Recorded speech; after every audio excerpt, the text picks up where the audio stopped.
Guys, DISLYTE is at its peak right now. We got the glizzy market. Man, I'm dead.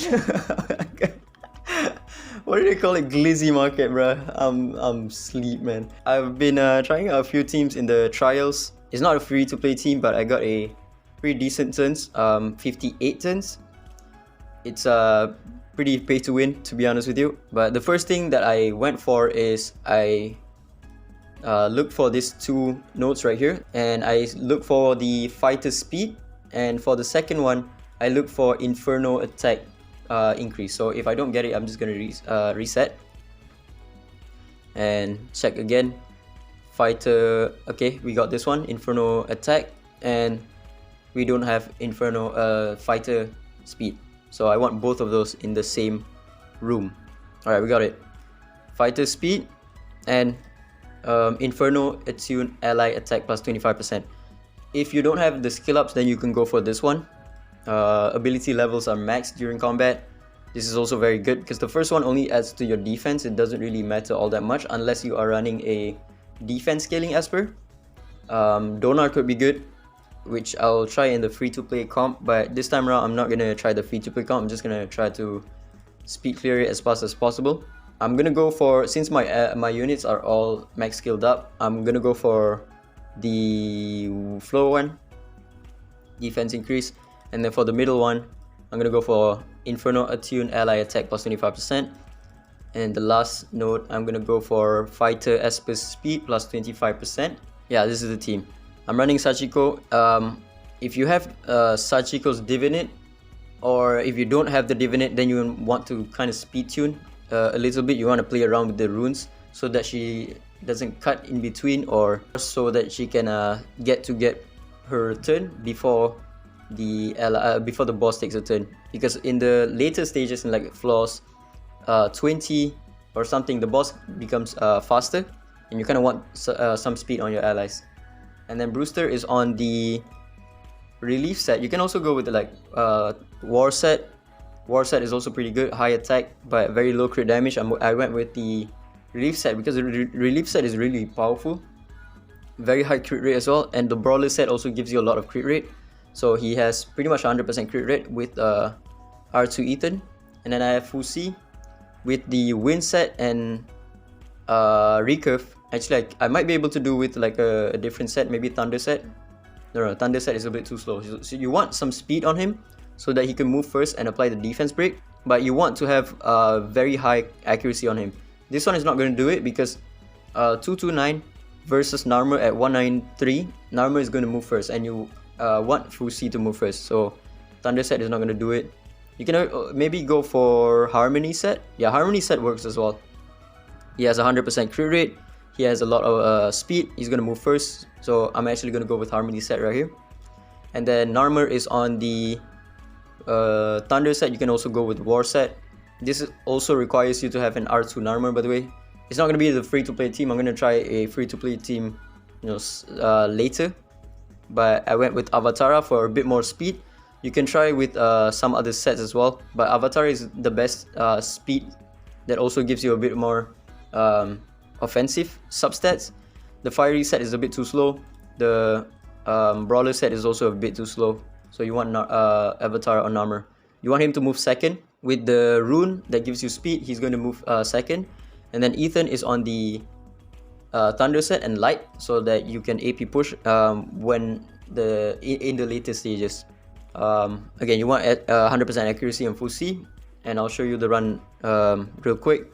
With Sachiko, you want at least one of your units to have the shield set. If you have like a higher resonance Narmer, then it's going to be working better for you because you can clear the waves better. And also, if you have like a D3 Divinate on Narmer, it's going to be way better because you're going to clear the waves pretty much guaranteed as long as you crit. Because with attack buff and a few stacks on the burning sun stacks, he's just going to one-shot all of the waves. I'll show you real quick how it goes. I won't auto all the way through. I will on and off the auto button. So whenever my Narmer moves right here, if I don't crit on this middle guy, okay, the first wave, even if I don't crit, I'm still going to one-shot. But if I don't crit on these guys, the next turn is going to be Sachiko, so I want Sachiko to use her S1 instead of her S3 or S2. So right here, if my Narmer doesn't crit, yeah, he doesn't crit this guy. So if I were to put it on auto, my Sachiko would instead use the S3 instead of the S1.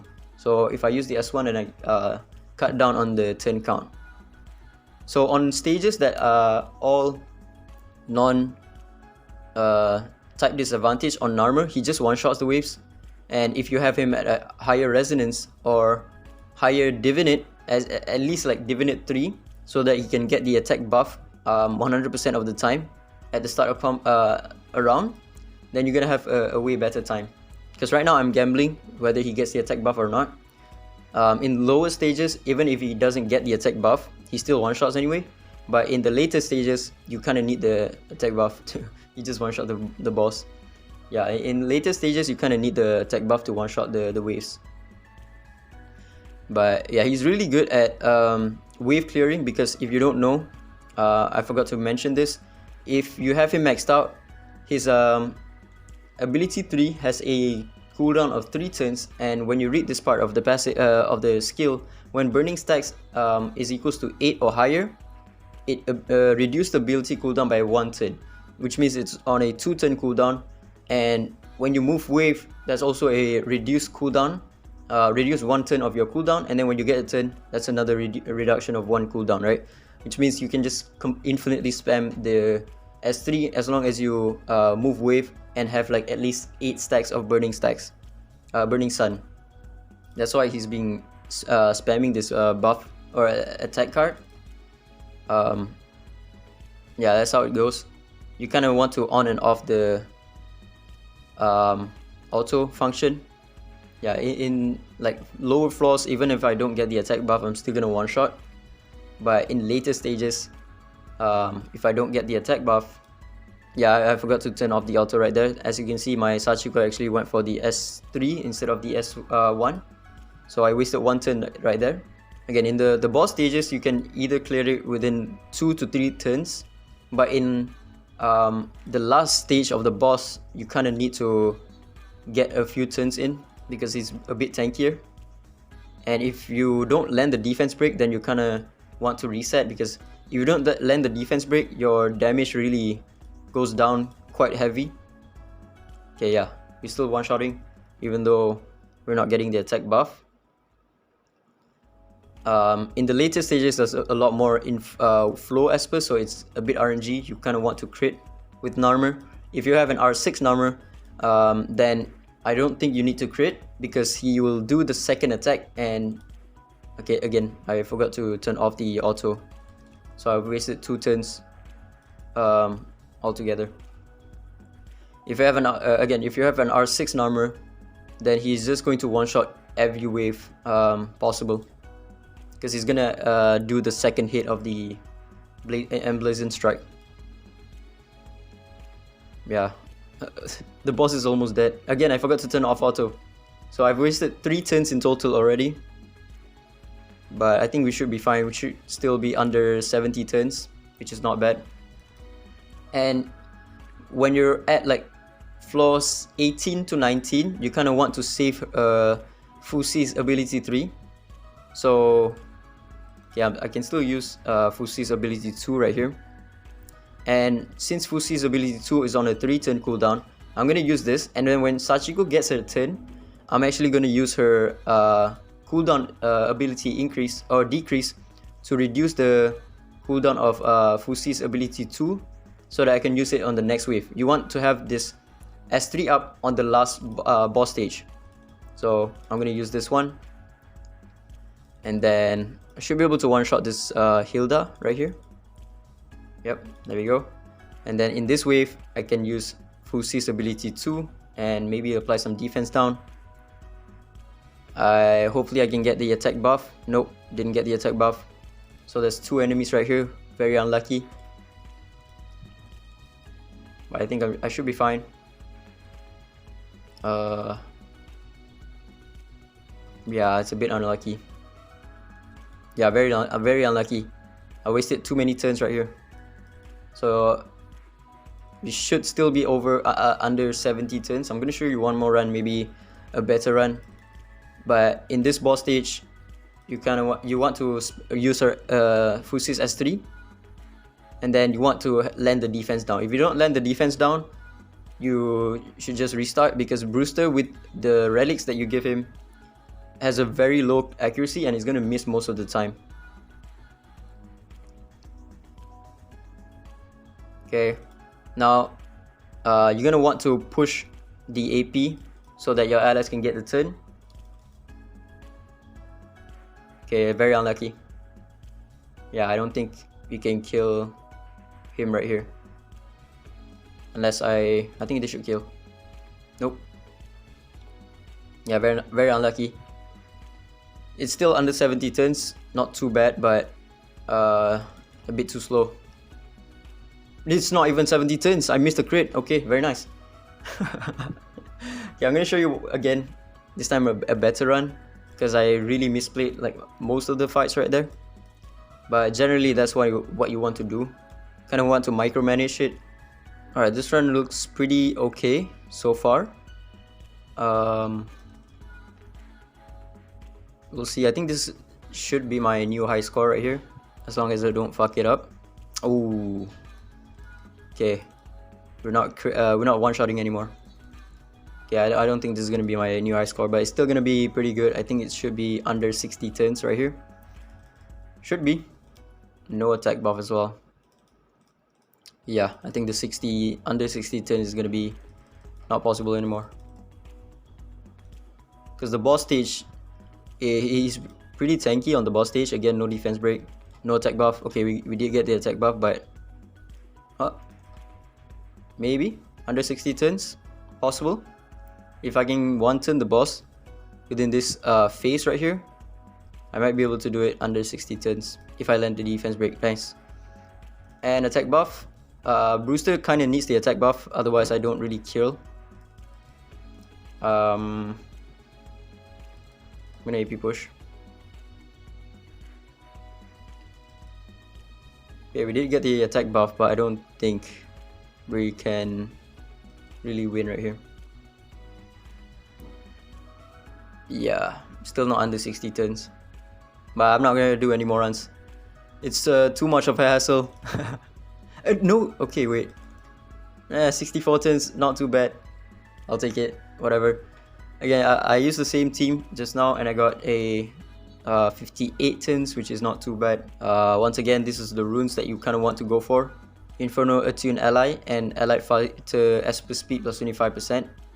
The first one, you don't really need it. If you don't have your skills maxed out, then you can go for the left one, which maxed out your abilities.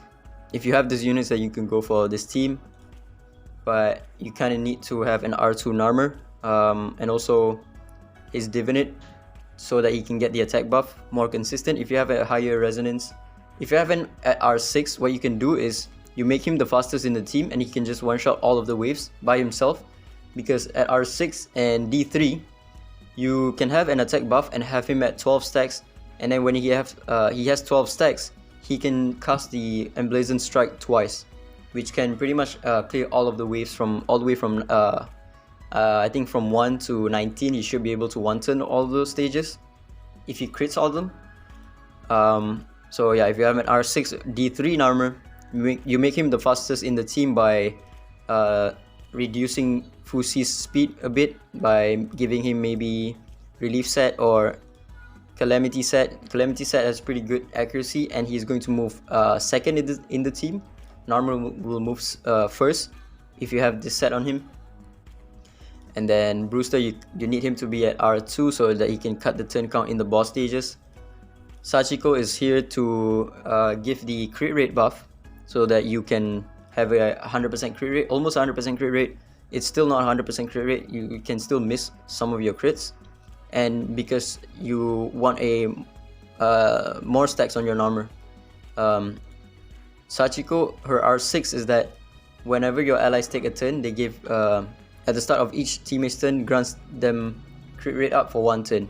So whenever Narmer takes a turn, that's 1 additional buff on him, so you can get the Burning Sun stacks easier. And then Ethan, you need him to be at R2. He's gonna be moving last in the team, but he's mostly just there for the buff that he provides, the Magic Tune buff, so that you can have a higher crit rate and highest speed as well for your entire team.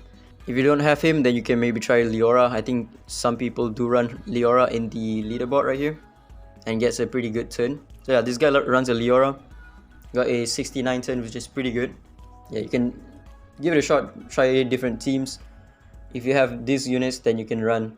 I think Narmer is still going to be the best, especially if you have him at R6 D3. Then you build the team around him. But if you don't have him, then try Leora and Ggez. Those two are still really good at wave clearing. I'll maybe try a free-to-play team maybe tomorrow.